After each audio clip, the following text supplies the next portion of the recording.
Failure. It's a word that most of us avoid. It's a word that makes most of us flinch. We're taught to avoid it. But here's the truth I've come to believe. Failure isn't the opposite of success, it's the path to it. Baby, when I look in your eyes.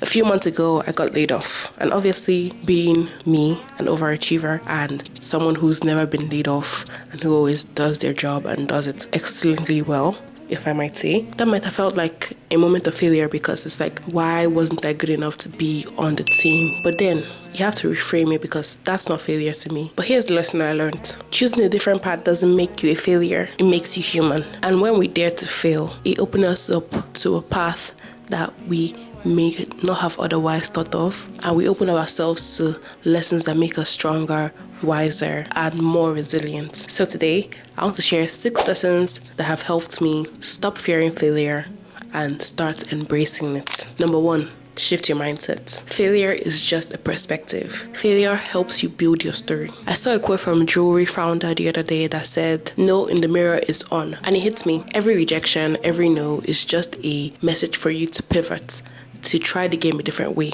to start somewhere else and move a different way. Now, whenever life doesn't go my way, I just take that as character development. I take that as a retargeting, redistribution, realignment into something that I want to do, instead of taking it as a reflection of me or the properties that I have or lack thereof that someone will tell me no. I take it as a redirection and a new character development.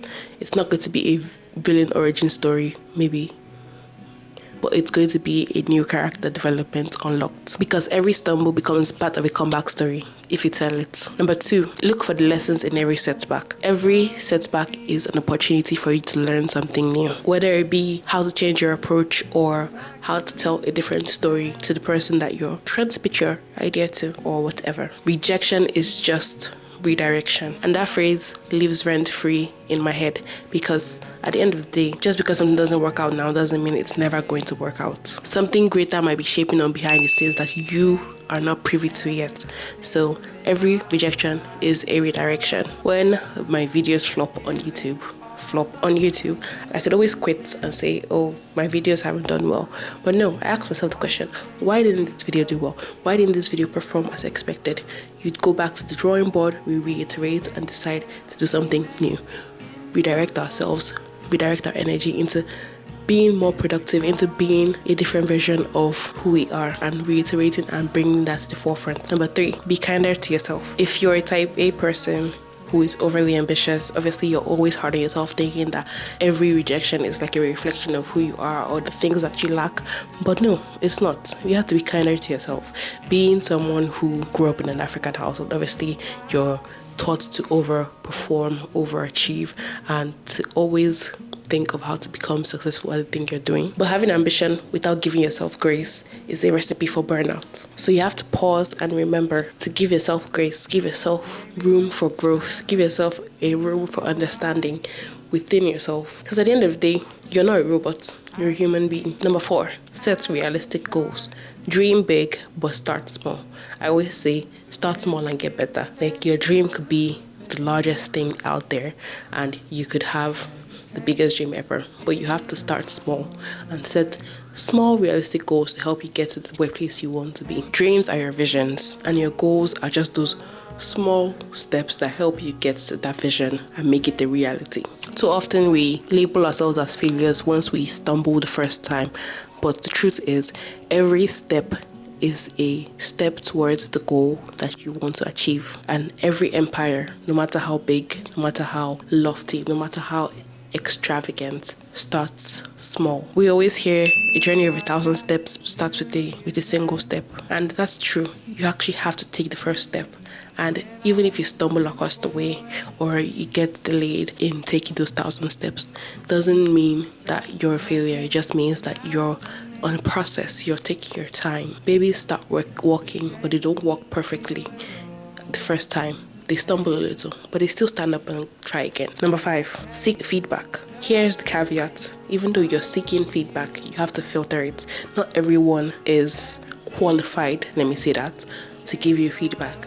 Yes, people can give you feedback that's productive, that will help you, but you should filter it for yourself. Some people give feedback through the lens of being realistic, all the while they're just making you try to think of yourself as smaller than you are, and through their narrow worldview.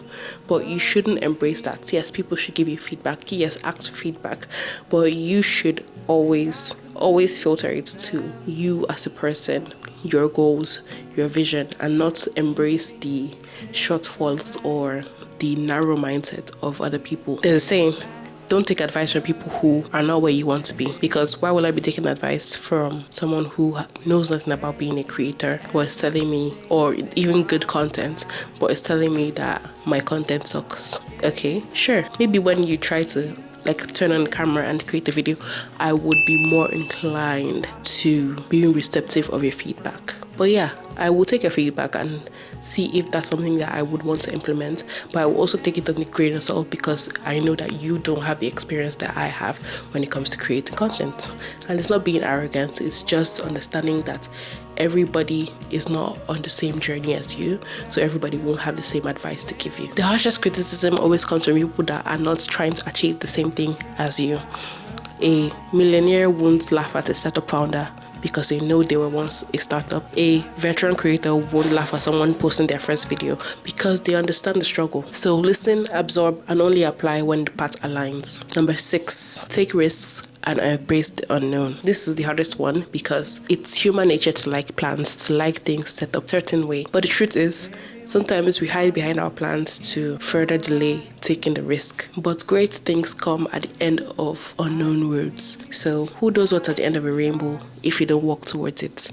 That's taking the risk and embracing it, because you can plan, but you could never predict the outcome. So take the risk and actually do the thing, because you never know where the journey is going to take you. Failure isn't final, it isn't shameful, it isn't proof that you're not enough. It's just a part of the journey. It's feedback on how you can reiterate and work towards something better. So embrace the failure. Embrace the failure. Anyways, have a great day. Have a great life. Until next time, live beautifully. I feel like I knew you then, when I was a little boy.